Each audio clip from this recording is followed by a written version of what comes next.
What up, viewers? What up? What up? Today is Friday, June 7th, and as always, I want to do a quick recap of what happened in video game news this week. Quite a lot happened, a lot of big things happened this week, so yeah, let's jump right in. I believe on Tuesday it was that, I believe on Tuesday we had a Nintendo Direct that was talking exclusively about Pokemon Sword and Shield. And there was a lot of details given. The release date, which is 11/15, which I believe is the same day as Star Wars Jedi Fallen Order. It showed off a bunch of cool characters. There was Omnibird or something like that looked like. There was a lot of like Dark Souls and a lot of like the medieval theme for this game looks really cool. I saw you can superpower Dynamax your Pokemon, and that means that they grow to Kaiju level during fights, and you can also do raids against these like Dynamax Pokemon. There's no more random encounters, so it seems like everything I would ever want. You just walk up to the Pokemon in world, and depending on the day and time, that's what kind of Pokemon you'll encounter in a specific region. This is something I've loved. When I played Pokemon Let's Go, I wanted this feature, so I'm glad that they're implementing that as like a permanent change. I don't like random encounters in Pokemon games. I wonder if I still have to battle them to catch them. Yeah, so if you have any details on that, let me know. Usually I would be a Pokemon Shield guy. I believe I said I would be a Pokemon Shield guy back when we first heard about this. But now that I've seen the legendaries, and forgive me, I forgot their names. But the one with the sword in its mouth, which is definitely a Dark Souls reference to the Great Grey Wolf Sif, looks awesome. And if that's the Pokemon, I want to encounter, so I'm gonna have to buy Pokemon Sword. Yeah, I've been leaning Pokemon Shield, but now it looks like I want to go Pokemon Sword. But I'm still on Team Sobble. I want that Pokemon to turn into a Loch Ness monster. And I feel like that theory is going to come true.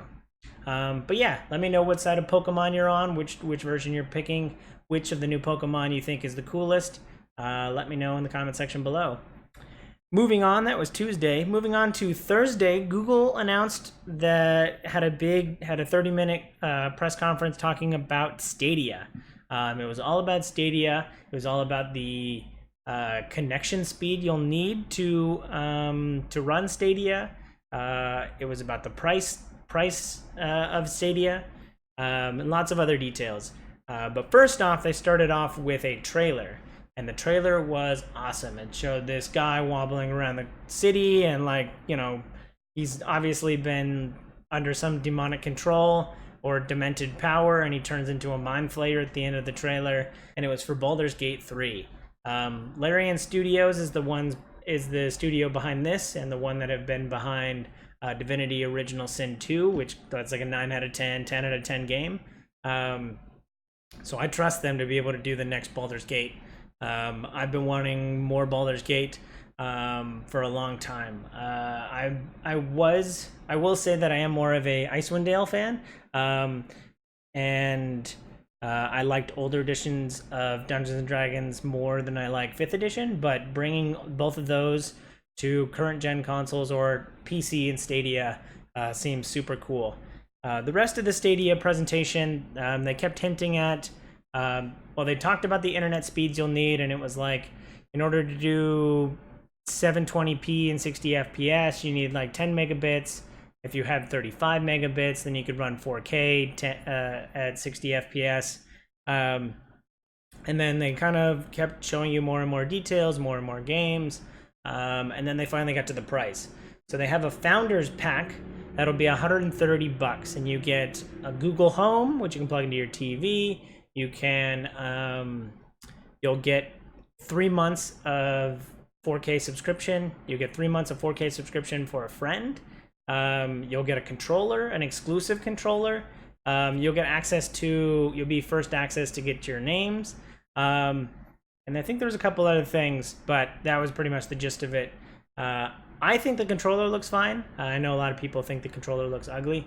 Um, I'm thinking about buying into it. I'm curious enough that I would play like games on Stadia for 3 months and see if I like it. I think you got Destiny 2 along with the Founders Pack, or maybe that was just a Stadia exclusive. Correct me if I'm wrong down below, but yeah, it's going to be another platform for people to buy games on. You buy $60 games and you can stream it without a console. I had a couple discussions with coworkers and friends about like how much more does this add to the gaming market. They announced the $10 a month with no other buy-in. You can do it for $10 a month and you get 4K. I think you still need a controller though. Correct me if I'm wrong. And then if you want to use it for free, they announced that that's coming in 2020. And you can play any game that you buy for $60. You can play on Google Stadia. With the rise of cross-play, this could be a very big platform. But unless you have cross-play games, like one of the things I talked about this week was like if you put Fortnite on it, and I kind of scratched my head at that. I feel like Fortnite players are already playing Fortnite everywhere they can. If they're playing it on mobile, if they're playing it somewhere free, then they can already get access to it. But yeah, it is going to grow the market, but by how much, I'm a little bit skeptical of. But it is coming in November. It's going to have Borderlands 3 as a launch title, a day one launch title, and a couple others, Destiny 2, like I said. Yeah, I'm interested, but a little skeptical about it. Let me know your thoughts down below. Moving on, E3 or E2 if you're a meme lord, is starting up tomorrow, and Sony will not be there, which I think is crazy, but lots of details about what's coming up. I kind of ran through the list of publishers, and I could probably do it quick now. Activision, they're going to be talking about Call of Duty reboot, and I don't know what else. Bethesda's going to be talking about Doom Eternal. I don't know if they're going to be talking about Starfield or not.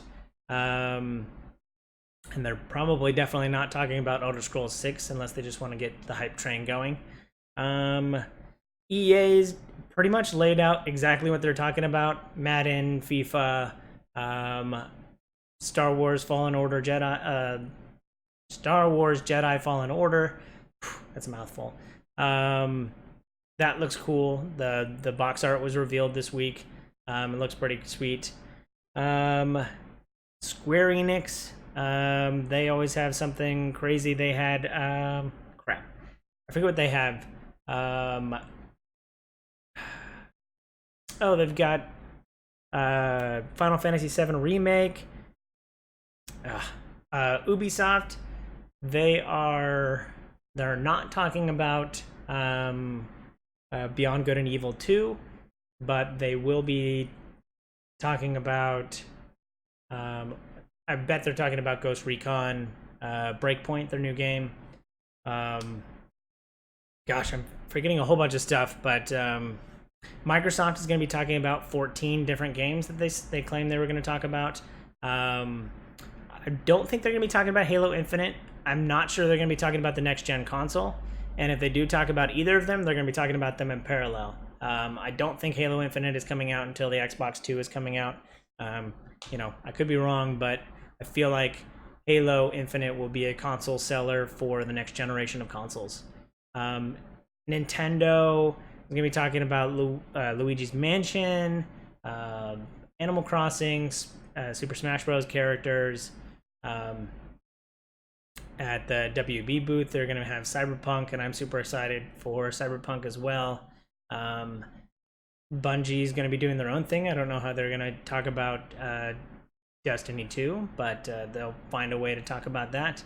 And whew, that was quite a lot. I'm trying to think of anything else that I'm missing.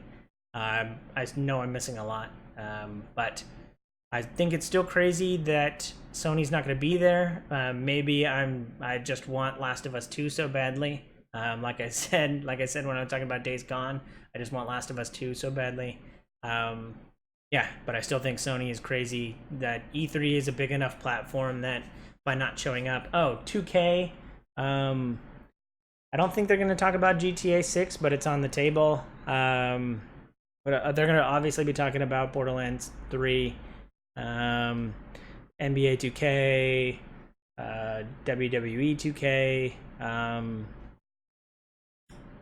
Yeah, lots of games are going to be talked about at E3. I'm going to be doing recaps. I'll have a whole big recap for you next week, but I'm looking forward to it. It should be a lot of fun. If you're at E3, feel free to stop by and say hey to me. I'll be at the WB booth. Or if you see me walking around, I'll probably be wearing this fedora. So I'm hard to miss. But those are the big things this week. Moving on to a few smaller things. Blizzard has canceled another FPS that was supposed to be set in the StarCraft universe. This is StarCraft Ghost all over again. I think they can do an FPS set in that universe, but yeah, I don't know if it would look more like Doom or more like I don't know. I don't know what the like third-person sci-fi alternative to Doom would be, but it could look like that. Yeah, it's just crazy. They said specifically that they're working on Diablo 4 and Overwatch 2.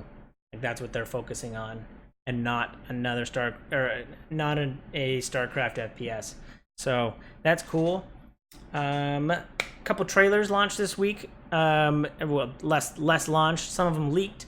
So Ninja Theory's next game, the Ninja Theory, the people behind Ninja Gaiden and Hellblade: Senua's Sacrifice, they have a new game coming out called Bleeding Edge, and it's a 4v4 arena shooter. Kind of looks like Overwatch. I was just surprised, given the stigma in current culture around like spoilers, that people still like spoil or leak these kind of like video games. Maybe it's different between movies and video games. But yeah, I just thought it was a little weird to see this thing leak, especially like it was during like a trial run of like the Microsoft theater, so you could like totally tell that it's gonna happen during the Microsoft press conference. But yeah, I'm just surprised that people still do this kind of thing given the stigma that people have on spoilers. But I haven't checked the comment section. Maybe people are poo-pooing them just like I am. Moving on, like I've said many times, I'm so excited for Slay the Spire on Switch, and it actually launched this week. I've been wanting this for a long time. I found an email that I sent in May of last year saying I can't wait for this. I actually said I wanted this on mobile, and I still wouldn't mind it on mobile, but the fact that I can get it on my Switch, it's pretty much the same thing because I keep my Switch with me pretty much at all times. Last but certainly not least, the Russo brothers are working on a Magic the Gathering anime. Magic the Gathering anime. I'm not a big fan of anime. I haven't watched the Castlevania Netflix series.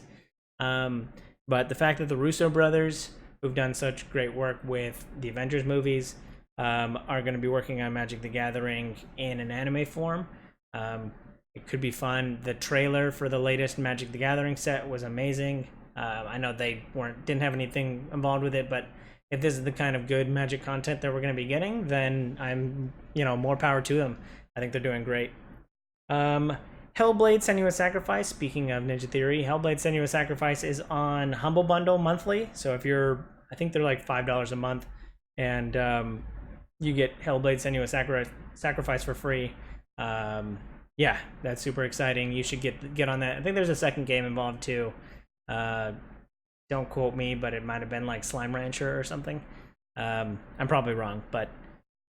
And then again, last but certainly not least, Sea of Thieves is working on a tabletop RPG. I'll have a link down below with how pretty it is. But I like tabletop RPGs. I have mixed feelings about pirates, but if you're into Sea of Thieves or a pirate RPG to play on tabletop with your friends, The components look really cool, and I might just pick it up. Just I like reading rule sets and making characters in specific rule sets, so could be fun just to pick up and try it around with a group of friends.